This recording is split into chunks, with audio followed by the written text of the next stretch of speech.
The Accunet Mortgage and Realty Show is sponsored by Accunet Mortgage, an equal housing lender at MLS ID 255368, and Accunet Realty Advisors, which is a separate company from but still affiliated with Accunet Mortgage. Putting a roof over your head without the headache.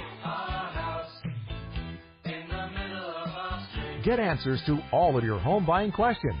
This is the Accunet Mortgage and Realty Show with Brian Wickert on 620 WTMJ.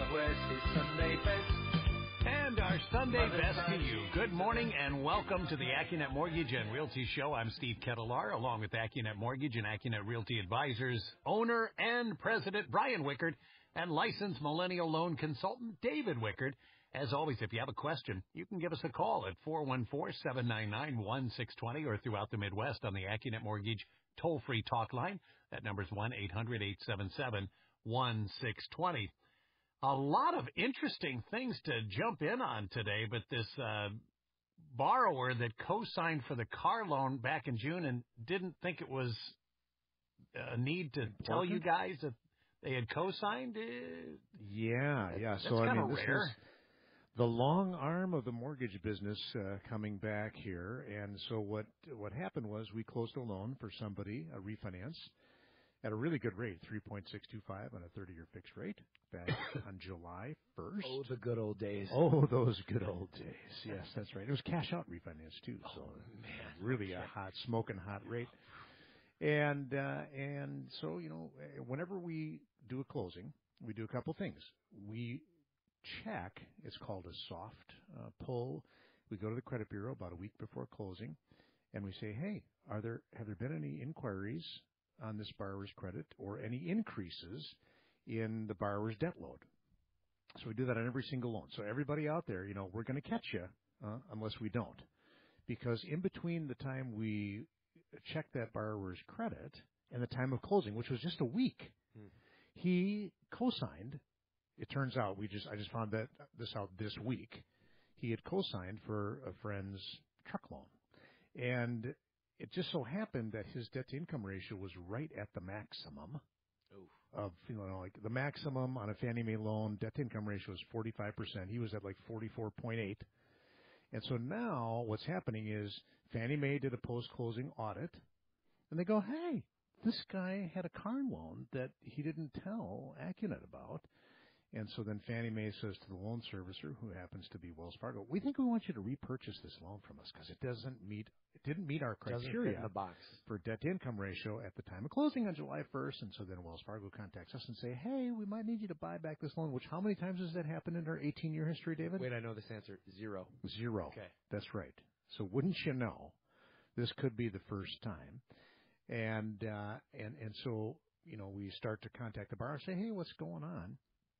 By the way, at closing, we have every borrower sign an attestation where we literally have the closing agent read it to them, and it says things like, you swear, double pinky swear, that you haven't taken out any new loans that are not shown on this application that you just signed, right? And the guy signed, I didn't take out any loans.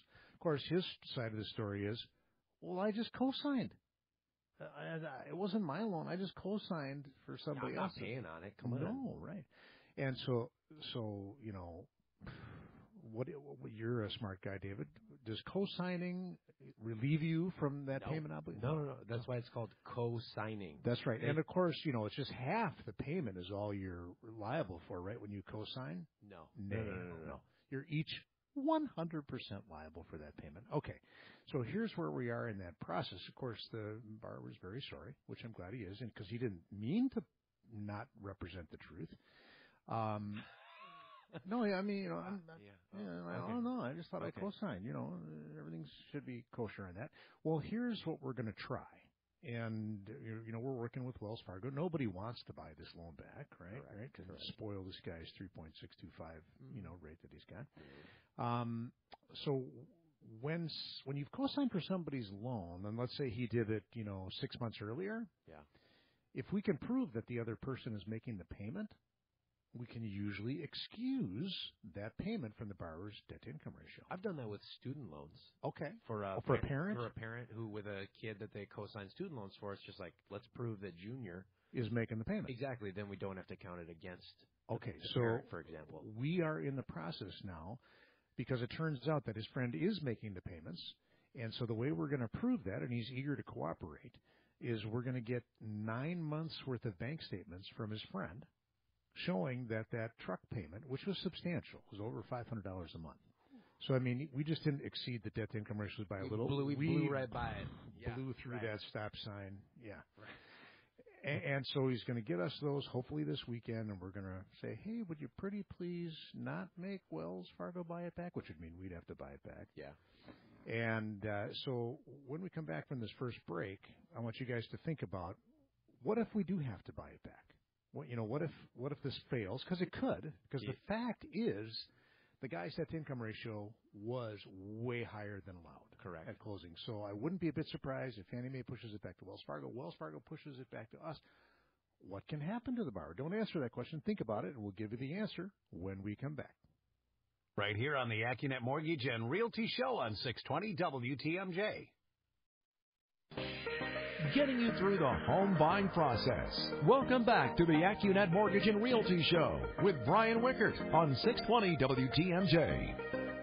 Well, just 2 days until the debut of Scafidi and Billstad. Steve Scafidi and Eric Billstad will bring you the day's big headlines with perspective, discussion, and a few laughs. Don't miss the first edition of Scafidi and Billstad, Tuesday at noon right here on WTMJ. We're in the midst of the Accunet Mortgage and Realty Show. Brian Wickert, David Wickert with us, and a case of a borrower who did a refinance and then failed to disclose that he had co-signed on an auto loan.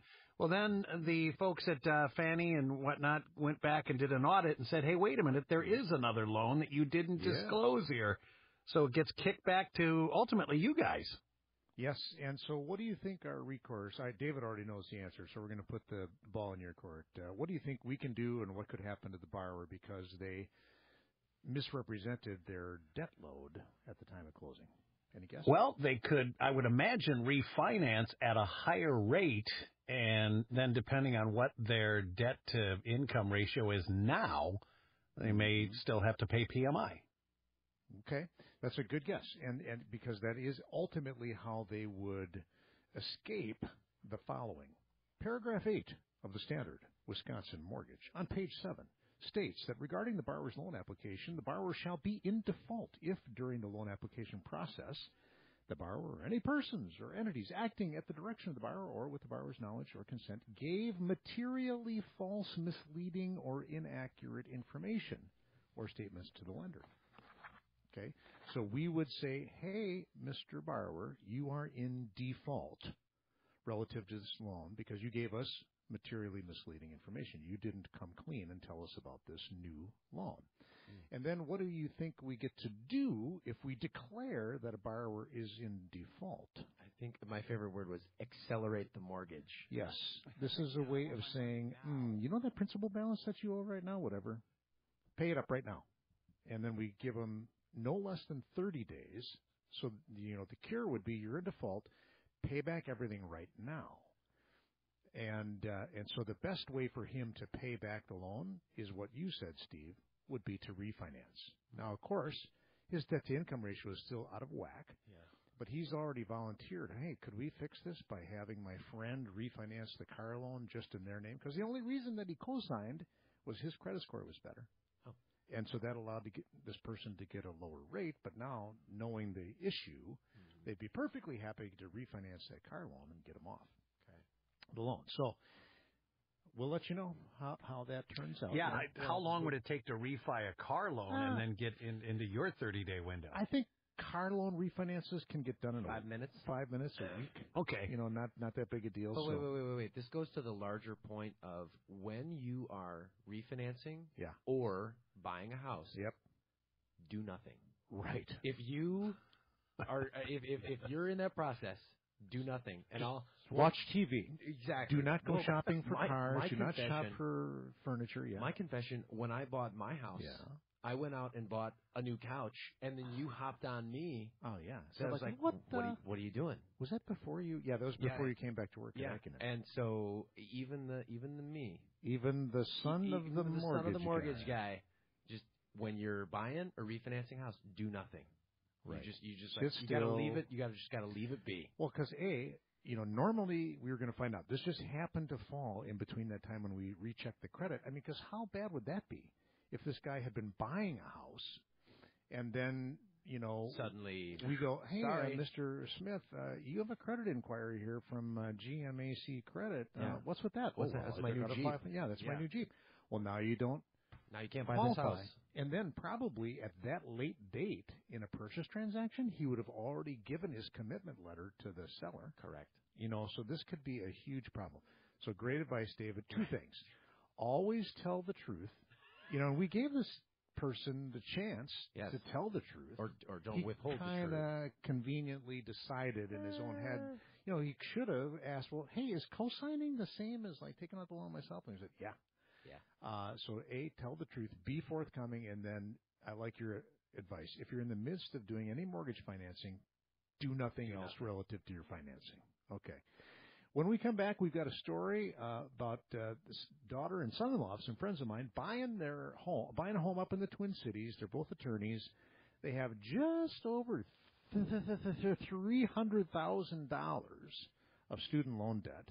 Wow. And I talked to him this weekend. You think about how much can you afford to buy? And they're both working for government entities, so they're not like trial lawyers making $1 million.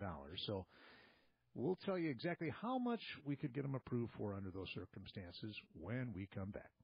Right here on the Accunet Mortgage and Realty Show on 620 WTMJ. Find a place to call home without the headache. This is the Accunet Mortgage and Realty Show with Brian Wickert on 620 WTMJ.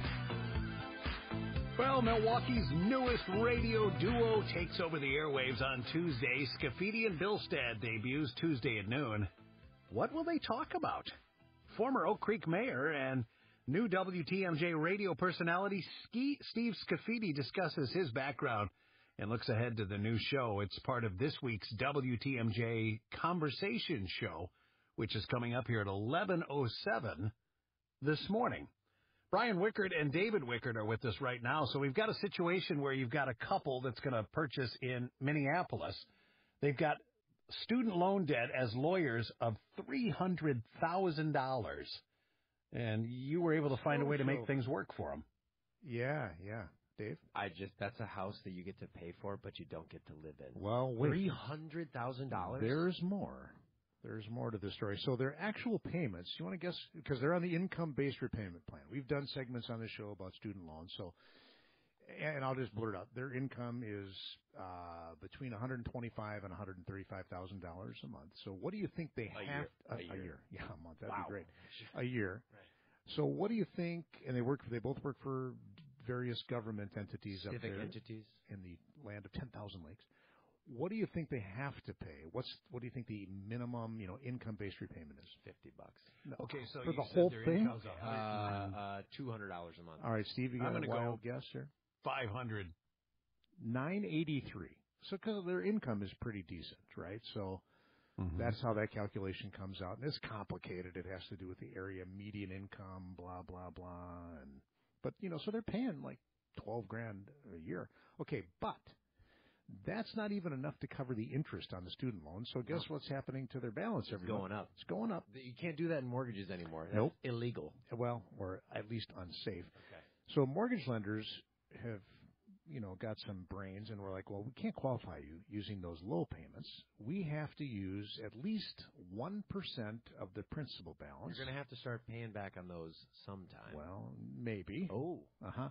So you're good at math, David. What's 1% of $300,000? That's $3,000 a month. We have to use $3,000 a month to get them qualified for this loan. So their first question, because they are already homeowners, believe it or not, and their house they think is worth about $260 up there in the Twin Cities. And their first question, because they have a smart realtor, and they're smart, right? Their attorneys are like, okay, you know what? We know that if we write an offer on the next house contingent on the sale of our old house, that's kind of a big wet blanket. So the first question was, can we afford to buy the new home before selling the old one? How much house do they want to buy on the next home? Well, interestingly, the answer to the first question, which was, without selling your old house, how much could we afford to buy? The answer was like less than $200,000.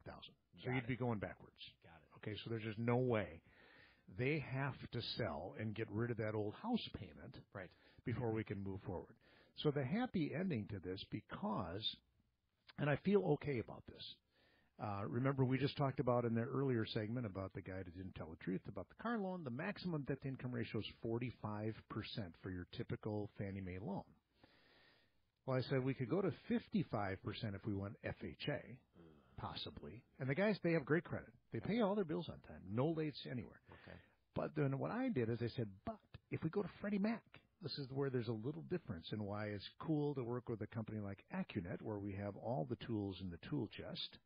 If we go to Freddie Mac, I was able to get their loan approved with just 10% down at a 49.5% debt-to-income ratio. Now, that's using the $3,000 a month payment. Can I just say that that's pre-tax? But anyway. But remember, there's really a $2,000 cushion in there. So they can buy a $405,000 new home with 10% down. Okay. And we got it done. By the way, as we often find out, we put, and I had them looking at my computer screen, which is what we oftentimes do. I love doing that, using GoToMeeting as my friend, because we're looking at, okay, would you rather have 3.99% and pay monthly PMI? Or would you like to have the 4.25% rate with no PMI? Well, if you just no monthly PMI. If you put that in front of 1,000 consumers, 999 are going to say, I'll take the lower rate. I call that the I'll go with the Coke 4 and too. Pepsi test.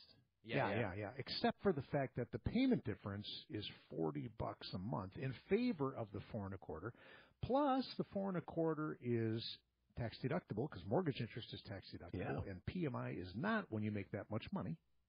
So you got a little tax advantage in there. And it turns out to break even, it would take 11 years for them to break even by going with the PMI. All right. So that's that story. They're going to have to sell, and we got them pre-approved for a new 405. All right. When we come back, I've got some of the numbers. I have all the numbers from the Federal Housing Finance Authority for home price appreciation in Wisconsin. Right up to date, and we'll cover that when we come back. Right now, though, it's 10:30 on this Sunday morning, and we pull in from the WTMJ 24-hour newsroom, Colleen Bolin. Thank you, Steve. State Superintendent candidate Lowell Holt sent a draft of a campaign-focused email detailing his support among Getting you into the home of your dreams. Here's more of the Accunet Mortgage and Realty Show with Brian Wickert on 620 WTMJ.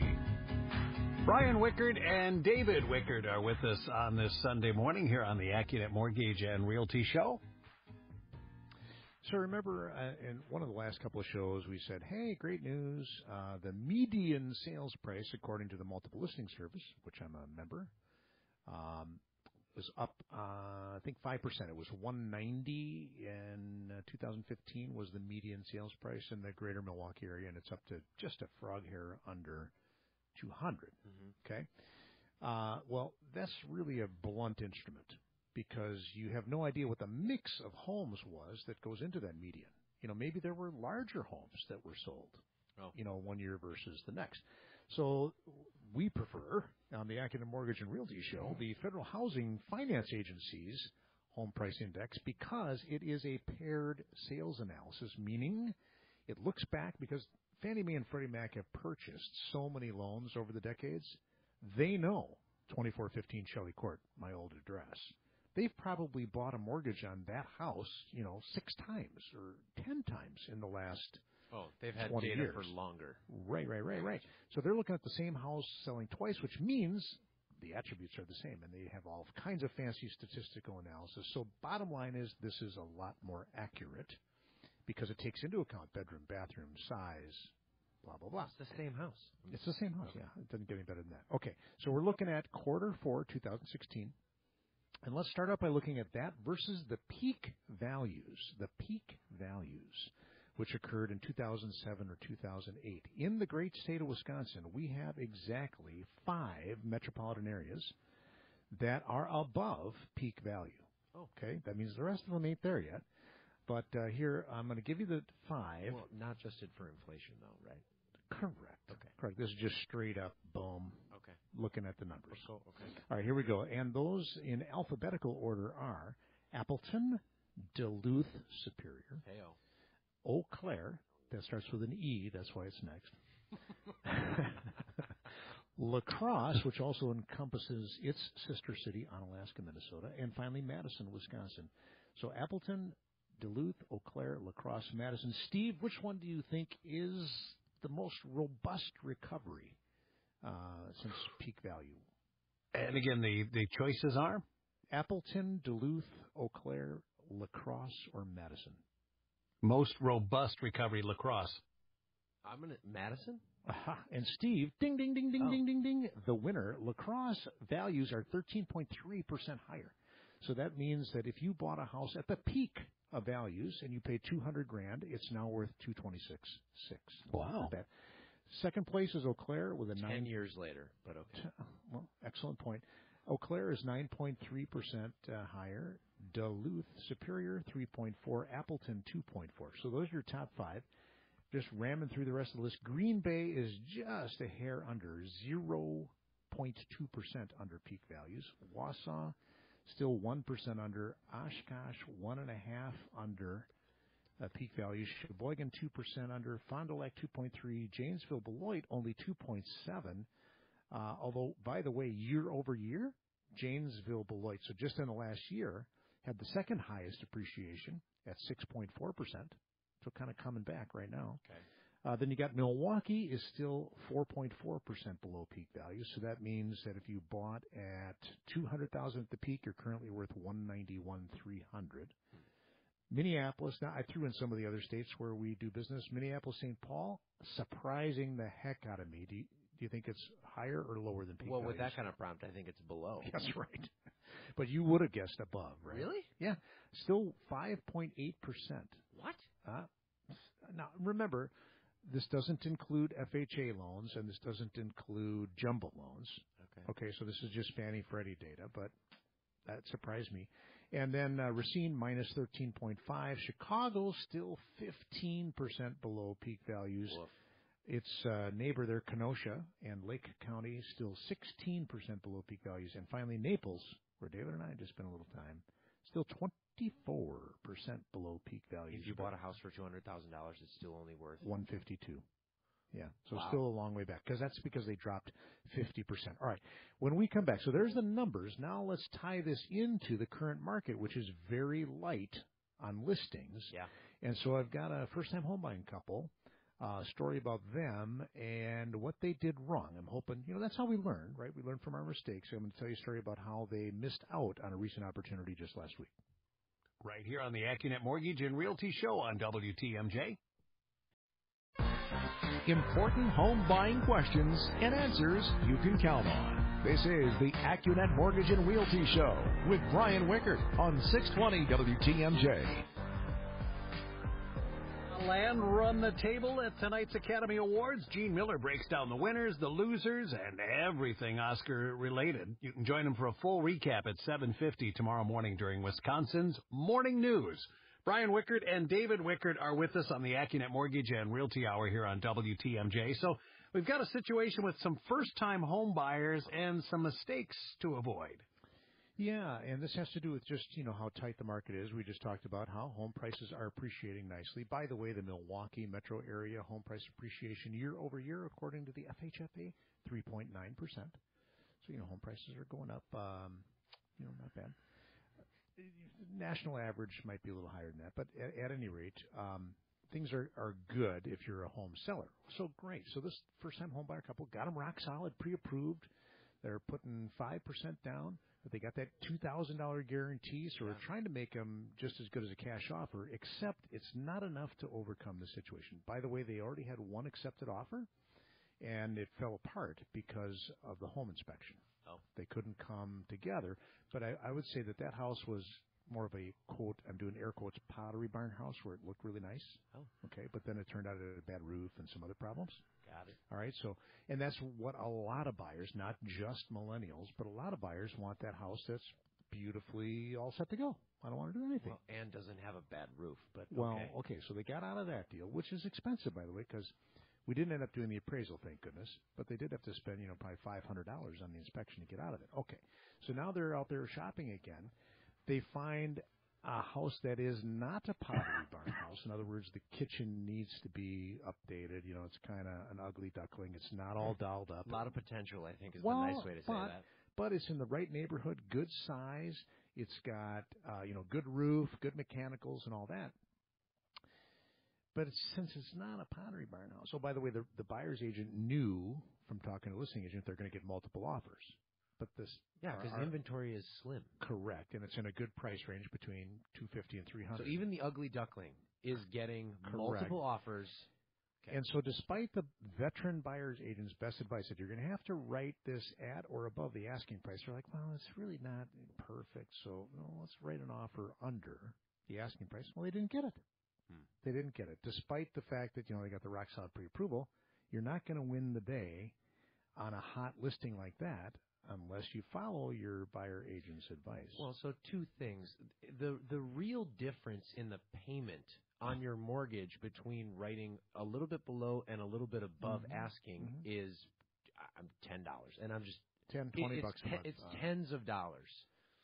And but you're saying it's the emotional, like, well, I don't want to overpay for. It's all that. It's all that, and it's not really the perfect house. So, and maybe they didn't really want to get the house. Okay. That could be, or they didn't care because it wasn't perfect for them. I don't know. I haven't had that conversation with them, but you're spot on. That it's minimal, to pay, whatever. I don't know if they were $5,000 or $10,000 under the asking price. But the point is that in this tight inventory market, sometimes you just got to buck up and say, okay, if this isn't a great house and this is, a good location and got all the other right stuff that's more important than being pretty, sometimes you got to really follow that expert buyer's agent that you've hired to help you out. Well, and not for the last time, pointing out, if you have a house to sell, list it. Now. There are starving buyers who just are looking for any, even half good-looking house. Right. Although if you really want to get top dollar, I heard an agent talking on a different radio show yesterday. It's like, get it staged, make it look pretty, and you will get multiple offers and get your absolute top dollar. The other thing, I had a conversation with when I was doing my weekly update phone calls on my purchases on Friday, I had an agent, we might have a transaction that is going to perish because of a bad inspection. And we were just lamenting the fact that it's like, hey, if you're going to list your house and it's a hot market, do the inspection to take care of things yourself as the seller before you list it. Right. Because then you're not dealing with things that are going to come up anyway. See, and I love that idea, especially if you've lived in your home a long time. Right. More than 5 minutes. No, more than 5 years, I'd say, or especially for over 10 years.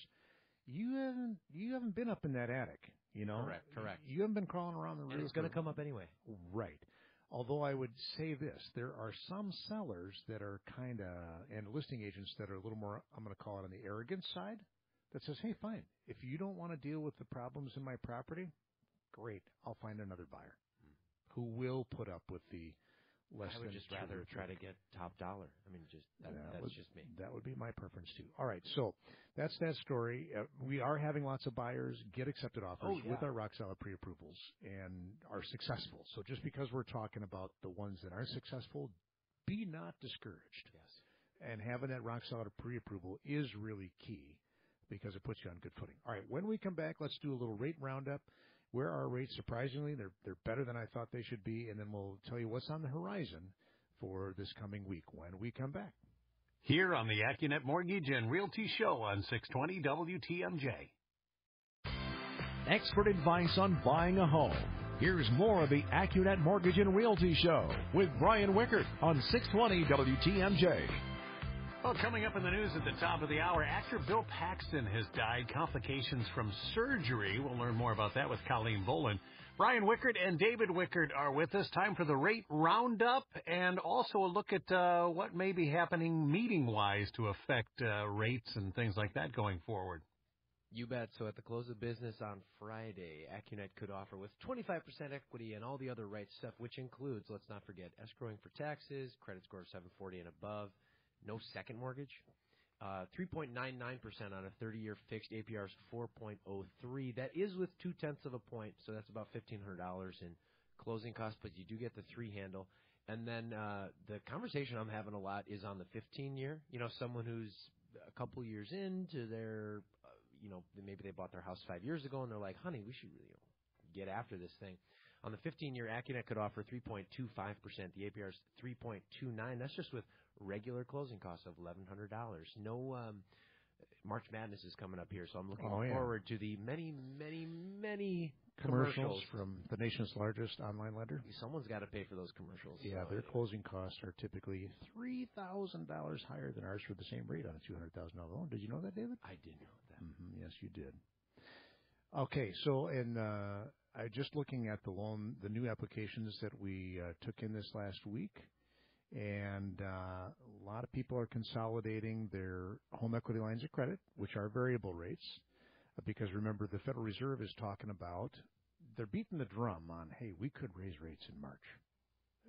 Their meeting wraps up, by the way, on the Ides of March, March 15th. Go ahead. They want to raise rates 3 times in 2017. You got to start sometime. You can't start in December and then raise it 3 times? That would be very rapid. That'd be a rapid, right? 3 times in 1 month. So remember, your home equity line is tied to prime. Whenever the Fed moves the prime rate, that makes your home equity line of credit rate change. And there are still plenty of people out there with, mortgage rates that start with the number 4. That's the other clue that, maybe it's time for you to click on the blue button and see if you can save some money. Because we're in the 3s. Well, with you talking so much about home appreciation, getting rid of PMI is another reason as well. I mean, if you can save $100 a month, getting rid of PMI, that's a raise without having to go to your boss to ask for a salary bump. Regardless of even if you lower your rate. Correct. So if you're sitting there at 4% on your 30-year fixed rate loan and you've been in it for 3 years or 5 years or whatever, and you're paying PMI or government mortgage insurance on an FHA loan, right? You don't have to lower your rate to benefit from dropping the PMI. Correct. All right, so that's another good point. Coming up this week, on Friday, we get the monthly jobs report. Yes. That's always a potential market mover, and I have to say that there's no good reasons why rates should have improved this week. We have good economic data. Did you happen to read anywhere the narrative, which is nothing but, backward-looking explanation for why things happen? No, it's funny. Our colleague Jerry and I, we were both on Friday looking at the office, and we were just like, I don't know why rates are moving today. Right. Moving in our good direction. Yeah. Right. So that's just all the more reason to take advantage of the current windfall. I mean, stock prices are still up, right? Didn't the stock market end up again this week? Still frothy. So normally that is a recipe for rates to go up when the stock market's doing well, but not this week, not this time. And the other thing that I did with that pre-approval borrower up in the Twin Cities that we talked about earlier, because what I really did, the people with the lots of student loans, whenever we give somebody a rock-solid guaranteed pre-approval, what we're really doing is saying, here's the maximum house payment you can afford. Yes. Okay? That's what it really comes down to. And then we're kind of reverse engineering what does that mean in terms of a purchase price. Sure. Because there are many things that go into the monthly payment. It's not just the principal and interest. It's also the property taxes. Right. It's also the mortgage insurance if you're going to pay mortgage insurance. And, of course, it's the homeowner's insurance and also the condo association dues if you're going to buy a condo. So in this particular case, I told them the maximum payment you can have on any property you look at is $2,550 per month, including taxes and insurance, not a penny more. Yeah. And then while we were on the phone, I sent them a link to our cool mobile app, which anybody can get themselves right at our website. If you use your mobile phone and you go to our website, it's the green button that you can download the mobile app yourself. If you're on a laptop or an iPad, there's a little link in the upper right-hand corner of our homepage that allows you to send yourself a text to download the mobile app. And the cool thing about our mobile app is not only can you get up-to-date rates, you can also calculate your very own principal, interest, taxes, and insurance, including credit score sensitive PMI. Sure. So if you know you've got a 760 credit score, you're going to get the best rate. So do yourself a favor, get our awesome Accunet mobile app so you can figure out what homes are going to buy. That's what everybody wants to know. What's my payment going to be if I buy this house? All right. On next week's show, We're going to have not only what happened to interest rates from Friday's jobs report, but also an update on February home sales because it's March 1st already this Wednesday. Yeah. We'll have all that and more. That's all the time we've got today. Steve, we'll see you back here next week. Right here on the Accunet Mortgage and Realty Show, Colleen Bolin joins us from the 24-hour WTMJ newsroom next.